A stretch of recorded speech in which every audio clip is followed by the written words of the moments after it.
Muy buenas tardes. Estoy muy contenta de poder participar en este tercer Congreso Latinoamericano de Niñez, Adolescencia y Cultura, como forma de presimposio internacional de infancias e instituciones para el año que viene. Son todos muy bien recibidos y espero volverlos a encontrar el año que viene.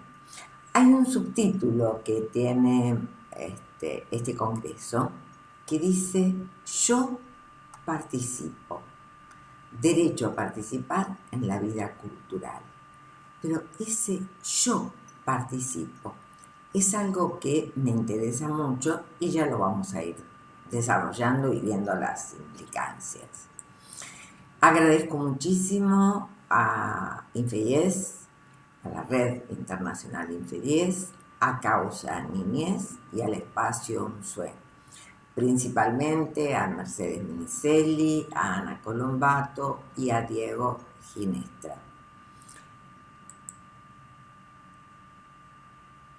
El título de mi ponencia de hoy es El lugar de las niñeces y las adolescencias en la construcción de la cultura. Yo los convoco a un diálogo. Yo participo. Implica, a mi modo de ver, que la cultura se construye entre todos. Que la cultura no es sin filiación. Por supuesto, me estoy refiriendo no a una filiación biológica, sino a una filiación simbólica, a un modo de lazo social que implica un lazo de amor con el otro. Yo participo implica, en mi consideración, que la cultura se construye en el tejido social de un entramado que producen cada uno de sus integrantes. Por un lado trabajan los adultos, por el otro lado trabajan los niños, y esos dos trabajos deben confluir, deben entramarse, construir el telar. Los adultos trabajan para sostener la posibilidad cultural de los niños, acogiéndolos, insertándolos en una cultura que obviamente preexiste a los niños, pero que es la historia, que va a formar parte de su historia. Y las niñeces y adolescencias trabajan para ocupar un lugar en la vida cultural, también ofreciendo sus nuevas producciones. O sea, no solamente los niños y las niñeces, digamos, en general, y las adolescencias, se incorporan en el tramado histórico, cultural, de una sociedad, sino que además ellos producen, ellos logran nuevos productos que la cultura debe acoger. Esta es una figura típica, la saqué de internet, respecto de los derechos de los niños. Ya los vamos a enumerar, pero lo interesante que quiero marcar acá es que estas pancartas, estos brazos levantados, son sostenidos por niños. Son niños que realizan un llamado al otro de la cultura, son niños que a través de reclamar sus derechos están pidiendo ser insertados en la cultura. El derecho a la cultura implica confianza, ya vamos a decir una palabra sobre la buena fe, igualdad, libertad, esperanza, justicia, derechos, dignidad, prosperidad y paz.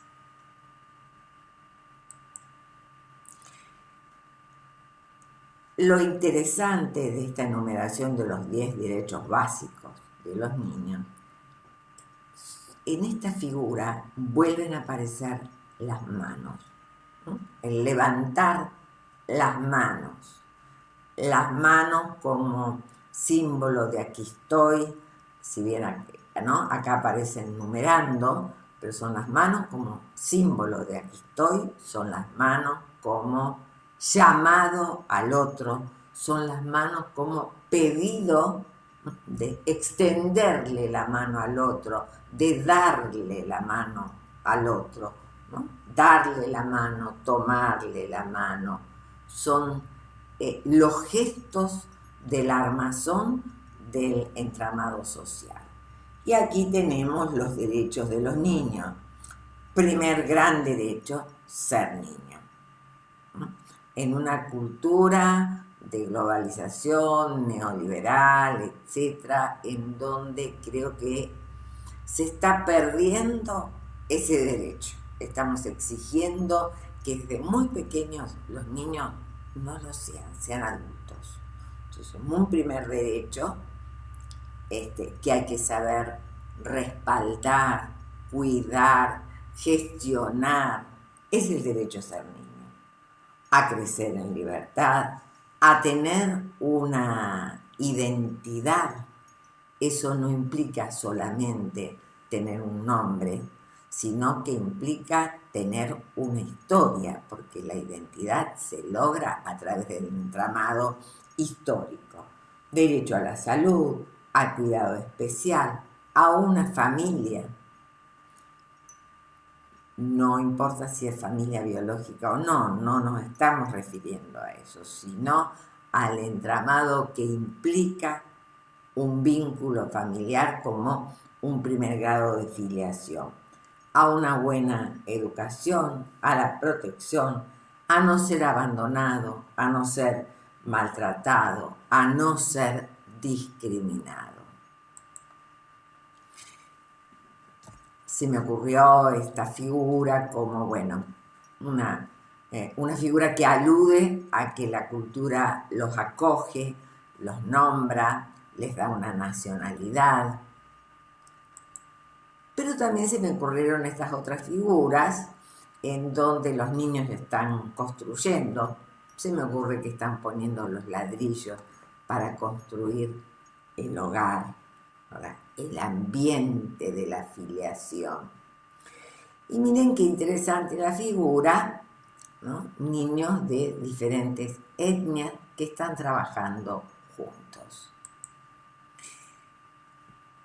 Distintas maneras de construir cultura que tienen los niños: música, solidaridad, hacer periodismo, soñar construcciones a partir del juego con mecanos. Las adolescencias también construyen cultura. Creo que debemos dejar de costado todos los prejuicios respecto del tiempo que están con los celulares o el tiempo que están con las computadoras. Celulares y computadoras no son malos, pueden usarse bien, pueden usarse mal. Las adolescencias, que están mucho tiempo con estos gadgets, estos aparatos, los pueden usar bien, pueden construir, son nuevos modos de lazo social, y eso es una construcción. Me hago una pregunta: ¿quién tiene la titularidad de los nombres niño, niña, adolescencia? Evidentemente es la cultura la que inventa estos nombres. Nombres de la afiliación: padre, madre, hijo, hija, abuelo, abuela, tío, tía, hermano, hermana, padrino, madrina, compadre, comadre, vecino, vecina.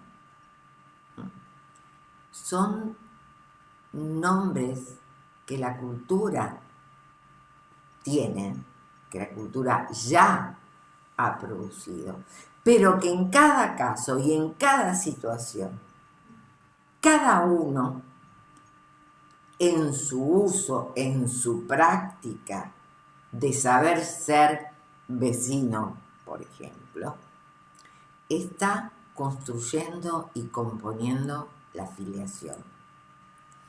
En el año 2005, Argentina adhirió a la Ley de Protección Integral de Niños, Niñas y Adolescentes. Y entonces cabe una pregunta: ¿por qué los derechos de niños, niñas y adolescentes tienen que estar sostenidos por una ley? ¿Por qué los derechos se convierten en ley? Se me ocurrió, lo primero que vino a mi mente es recordar Leviatán, que Thomas Hobbes en el Leviatán, año 1652, decía: el hombre es el lobo para el hombre. Rastreando, de curiosidad, me lleva a que esa idea había sido de Plauto, un dramaturgo de los años 200 a.C., en donde en una obra que se llama La venta de los asnos, dice: el lobo es el hombre para el hombre, y no hombre cuando desconoce quién es el otro. Es magnífico esta expresión. Lobo es el hombre para el hombre cuando desconoce quién es el otro. Es una lectura que hago de una traducción de un griego antiguo.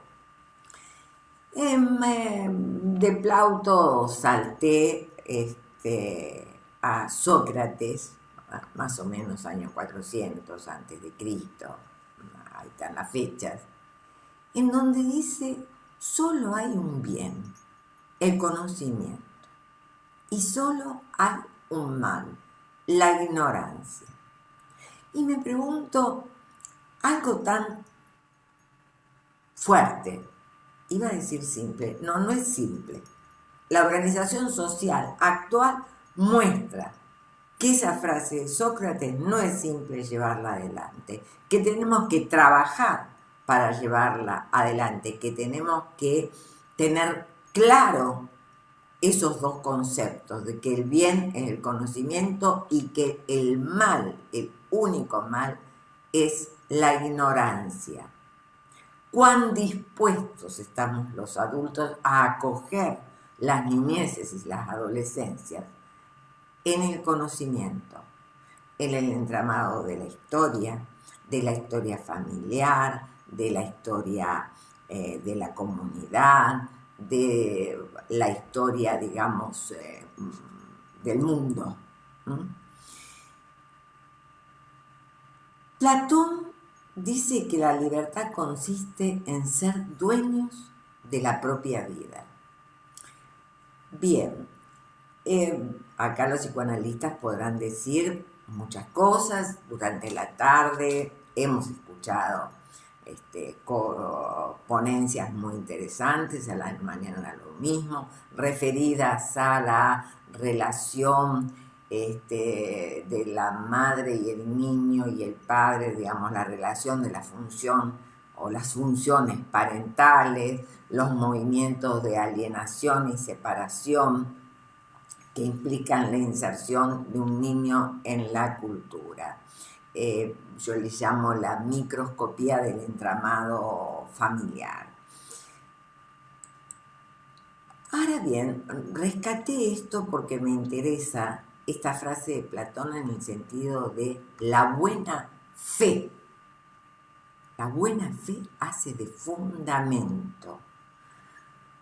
¿Qué concepto tenemos de la buena fe? ¿Qué concepto de buena fe le transmitimos? ¿Sostendremos y manifestaremos nuestra buena fe sosteniendo la palabra, por ejemplo? También de Platón rescaté esto de las fuentes principales.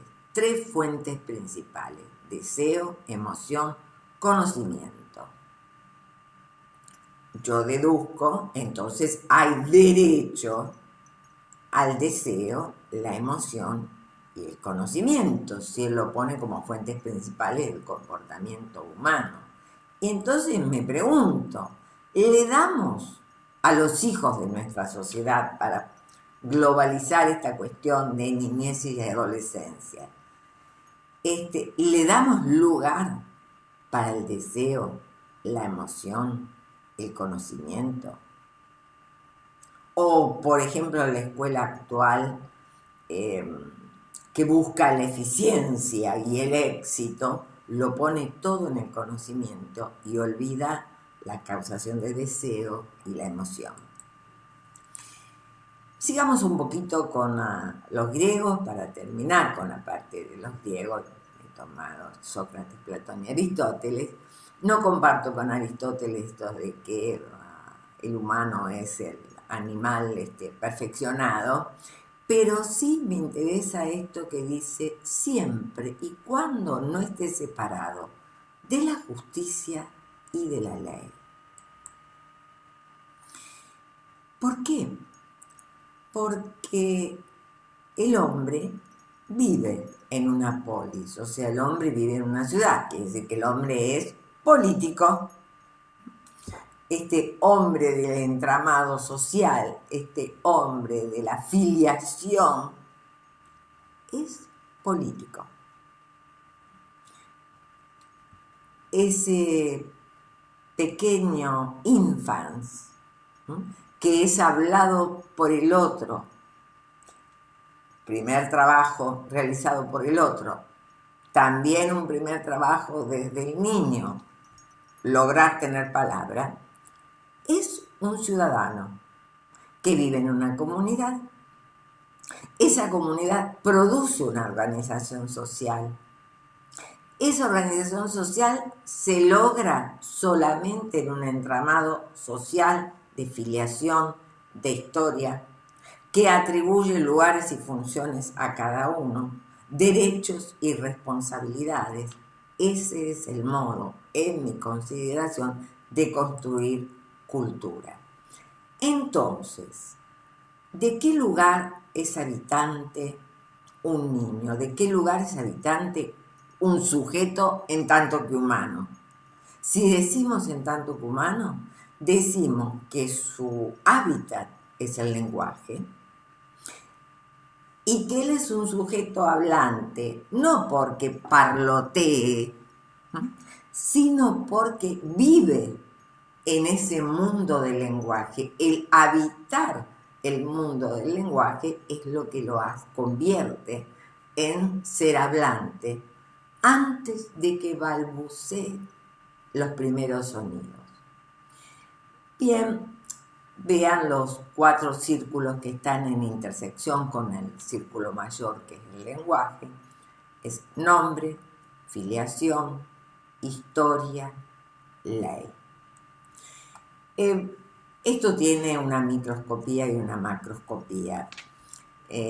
La microscopía es esta que yo me refería y he escuchado muchos trabajos hoy referida a la relación de las funciones materna y paterna respecto del niño, y esa la primera división constitutiva del sujeto, que es la causación de deseo, el niño como causación de deseo para la madre, el padre con su intervención separando el niño de la madre y dándole posibilidad al niño de la exogamia.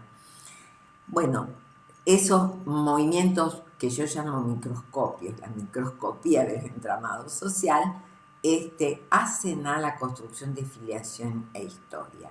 También tenemos una macroscopía, que es ya no la ley, del padre solamente, sino la ley del padre sostenida por un soporte jurídico. Acá estamos en la microscopía, la máxima microscopía, ¿verdad? Ese juego de miradas, ese encontrarse en la mirada de la madre que puede tener el niño, la madre que lo acoge ofreciéndole la mirada. También tenemos otras alternativas, y acá me detengo un minuto para hablar sobre filiación, sobre algunas características de filiación que para mí son importantes. La filiación se construye, es un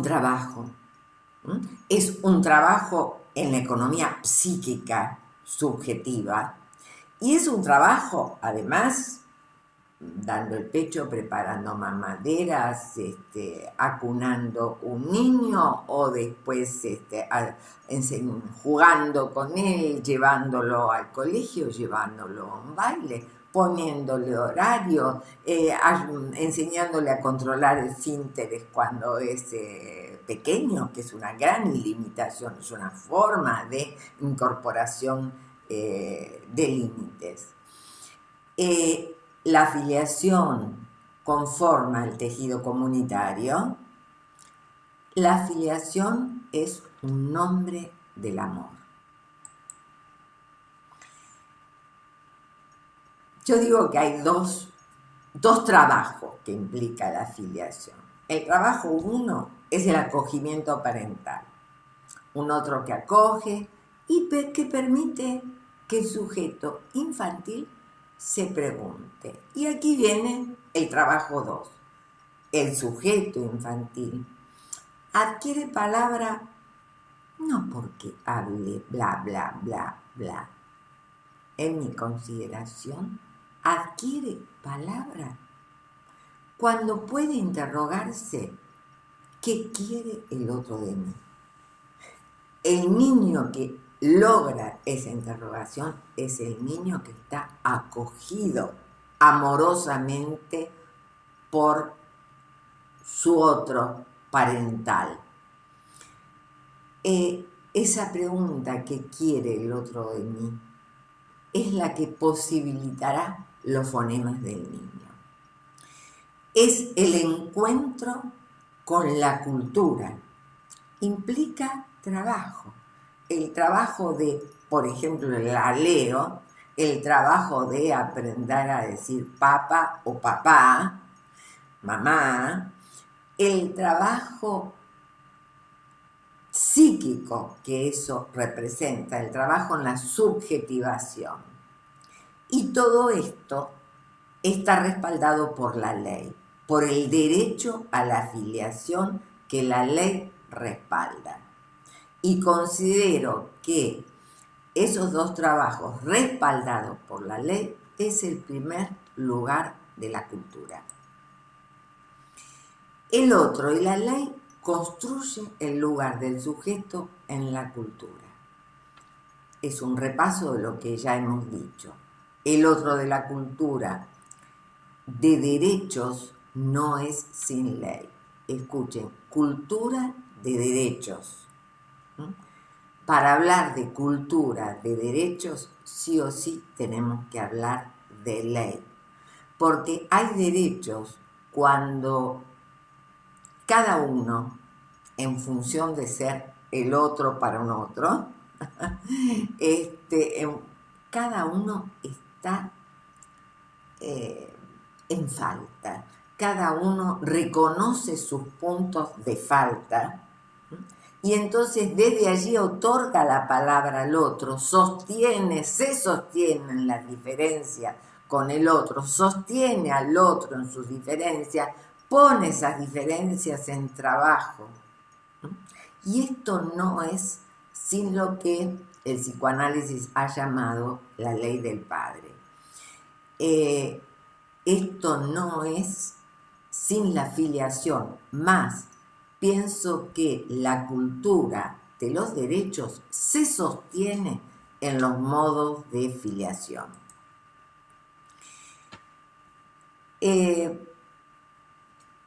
quizás sea un deseo, también es una consideración. La filiación hacia la cultura, y la cultura se sostiene en la filiación. La filiación tiene dos nombres principales. Uno es familia, otro es comunidad. He puesto las A chiquitas como un modo de manifestar que familia o comunidad son las causas de la organización cultural. Y finalizo mi ponencia diciendo: familia, comunidad y Estado deben proteger el derecho a la cultura. Bien, muchas gracias. Nos vemos pronto el año que viene en el Simposio Internacional.